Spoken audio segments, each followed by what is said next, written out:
மருந்து மருந்தே உணவு. இந்த சித்தா கேர் ஆரம்பித்து இந்த கிளினிக் ஆரம்பித்து இன்னையோட 10 வருஷம் முடியுதுங்க. பெரிய விஷயம் இல்லையா?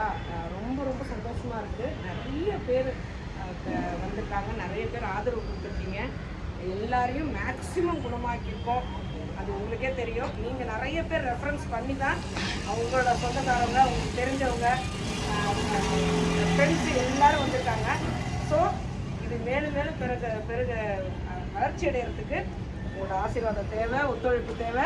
வாங்க நம்ம கிளினிக்கில் போகலாம். நிறைய டெய்லி யூடியூப்பில் டிப்ஸு எங்களால் முடிஞ்ச வரைக்கும் கொடுத்துட்டு தான் இருக்கோம்.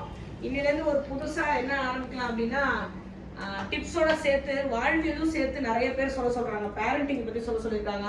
டெய்லி எப்படி இருக்கணும் அப்படிங்கிறதையும் சொல்லியிருக்காங்க. அதையும் முடிஞ்ச வரைக்கும் சொல்லிட்டு தான் இருக்கோம்.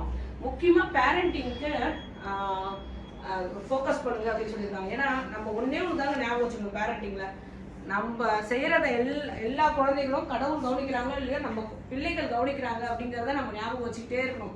ஏன் அப்படின்னா, நம்ம அதாவது பிள்ளைகள் ஏதாவது ஒரு தப்பான வார்த்தை யூஸ் பண்ணால் கூட அது நம்ம ஏதாவது ஒரு சமயத்தில் நம்ம யூஸ் பண்ணதாக தான் இருக்கும். நம்மளோட அது அவங்களோட ஆக்டிவிட்டிஸ் எது நீங்கள் கவனித்தாலும் நம்ம செஞ்ச ஆக்டிவிட்டீஸாக தான் இருக்கும். அதனால் அந்த கவனம் நமக்கு இருந்துகிட்டே இருக்கணும். சின்ன குழந்தைகள்லேருந்து டீனேஜ் பசங்க வரைக்கும் நம்மளை கவனிக்கல அப்படின்னு நீங்கள் நினைக்கவே வேண்டாம்.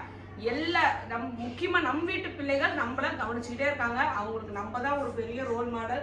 நம்ம செய்கிற நடவடிக்கைகள், நம்ம செய்கிற உணவு, நம்மளோட பழக்க வழக்கங்கள் எல்லாமே அந்த பசங்களுக்கு தெரிஞ்சுட்டு தான் இருக்குது.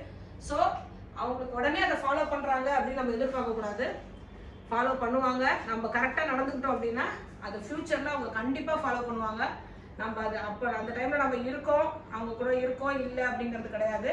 ஆனால் நம்ம நடந்துக்கிறது, நம்ம சாப்பிட்ற உணவு, நம்மளோட பழக்க வழக்கங்கள் எல்லாமே கரெக்டாக இருந்தது அப்படின்னா கண்டிப்பாக அவங்க நம்மளோட ஏன்னா அது அவங்க வந்து நம்ம வீட்டு பிள்ளைகள்.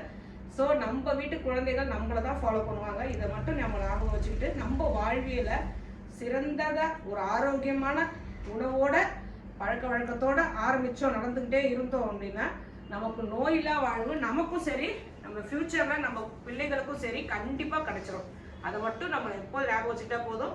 நோயில்லா வாழ்வு வாழறதுக்கு நம்ம சித்தா கேரை கண்டிப்பாக நீங்கள் அணுகலாம். ஆரோக்கியமாக வாழ்வோம்.